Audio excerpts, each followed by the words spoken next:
Joining me now is President Trump's personal attorney, Rudy Giuliani, and Saul Weisenberg, former deputy independent counsel and Fox News contributor. All right, Rudy. Cipollone also is saying that the Mueller reports makes their requests moot. Your reaction to that? Does Congress have any right to this information at all? Let me say something about Nadler's response that the president is a tyrant and above the law.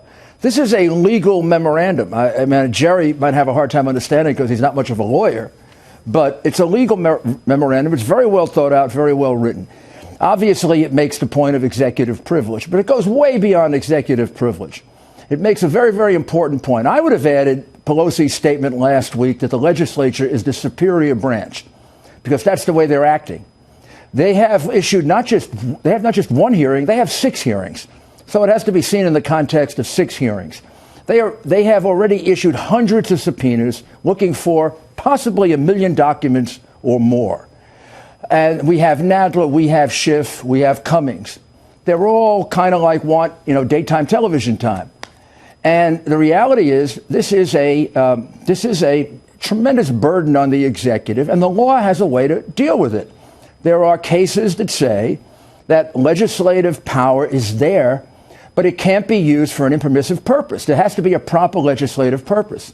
In their subpoenas, their information requests, they don't cite a single piece of legislation they're pursuing. Not only that, they are taking over an executive branch function, and they're afraid to call this a impeachment hearing. So this is oversight.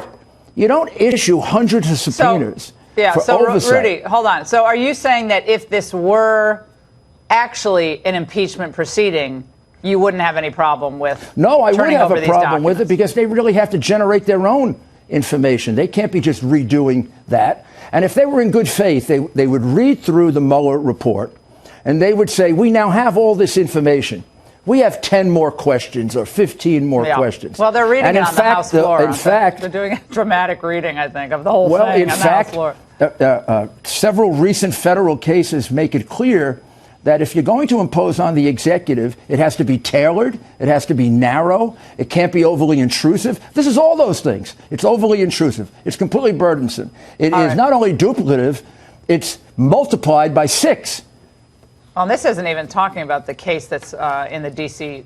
District Court now involving the president's financial records, which they're also arguing in front of another Obama appointee. But I think they have to be. I think the court, you have to argue these as one, because as they affect the executive branch, they're not 6 separate hearings.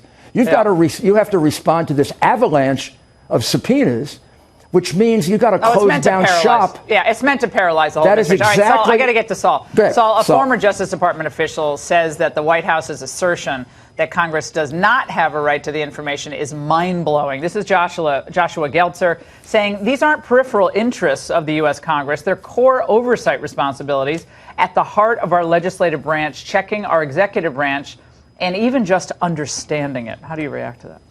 Well, I think both sides have a problem. I think that the subpoenas have been grossly overbroad coming from the House of Representatives. I also think the letter from the White House counsel is very overbroad. There really is no such thing as saying, constitutionally, as saying you don't get to do a do-over. And congressional authority to investigate is very, very broad. But Laura, these battles have gone back to the beginning of the Republic. Go back to 1796. Congress wanted all of President Washington's papers related to the Jay Treaty, and Washington said, you're not going to get them. And James Madison said, we as the Congress, he was a congressman, we have the right to anything we ask for, but the president has a right to say, I don't want to give it to you. And this is part of the checks and balances, and it'll be very interesting to see how it works out. Yeah, we're going beyond perhaps the unitary executive here to something the left is saying. I mean, Dana Milbank has this piece out saying this is basically, they're trying to say they have a divine right to the information. Well, Milbank's a big liberal, but I mean, but they're always jockeying for power, Rudy. I mean, you remember this, the days when you were at it's always a fight between the legislative branch and the executive branch, but I have never seen it like I see it now with this president. At every turn, they have hounded him. At every turn, they've accused him of sedition, being a traitor, tyrant, tyrant. Setting up meetings at Trump Tower. I mean, a tyrant. I mean, but he's like a combo, they say, of Pol Pot, Stalin, and Chairman Mao or something. I mean, this is the level of it. But I want to play something that Jerry Nadler said tonight, actually, because he was reacting to the administration's response over at MSNBC. Let's watch. We are looking at all options to deal with a lawless administration, and everything is being looked at. Everything is being looked at, including possible jail. We're looking at the law, but we will look at all options to force the administration to be able to hold the administration accountable, whatever they may take. Okay, that was over at CNN, obviously, but Rudy, what is he talking about here? What are the remedies here? They have to be a judicial remedy. Well, they're going to arrest somebody, going to get U.S. Marshals to come arrest what? Let me White House officials? Let me try to respond to his rather inarticulate comment. I think he's saying he would look at jail, which is, of course, absurd. There's nothing lawless about the administration's response. Saul could be quite right that it's a very broad response. But, as a lawyer, you raise all your arguments.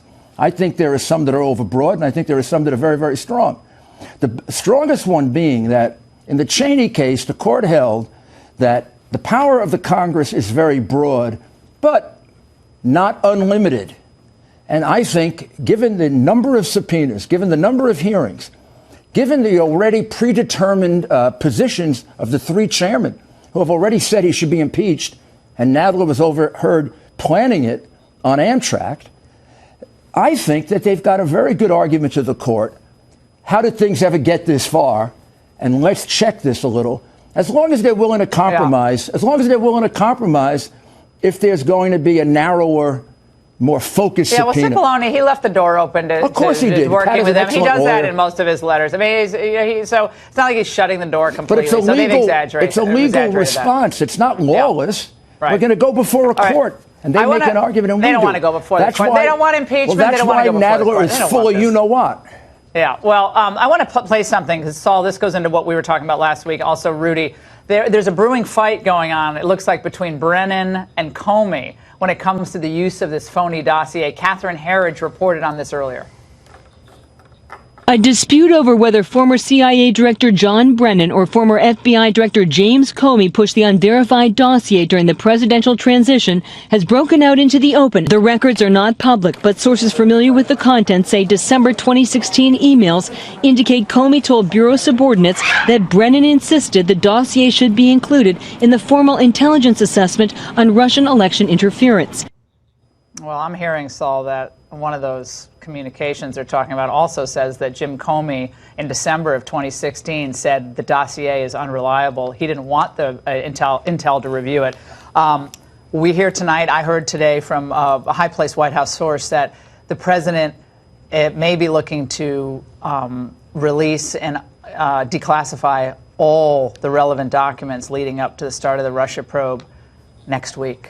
But I heard he's going to give them to Attorney General Barr to review. Well, I've been hearing that for a long time. Well, apparently it's next week. Well, that's what my source tells me. That'll be interesting, and well, that'll give us a lot of answers, right? I mean, we're not going to sit here debating this. We'll have a lot more answers. We'll have actual facts on the table, correct? Right. Yeah, and Comey admits in his own book that he didn't reveal the whole dossier to the president, only the salacious parts. He didn't tell him that there was this investigation that had been going on. I mean, that's in his own book. So I don't want to speculate on among those two which one is right. And Rudy, apparently there was some talk about how this could look like, among intel sources, that it could look like the FBI was doing some kind of weird, preemptive blackmail with the president, and that Comey going to that meeting, that just it didn't look good.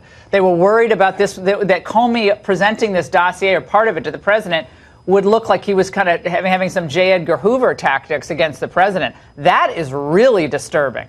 It doesn't look like it. It was. I mean, the reality is that Comey the noose is tightening around his neck really bad. Comey in January told the president it was salacious, unverified. How did it become salacious and unverified over 5 months?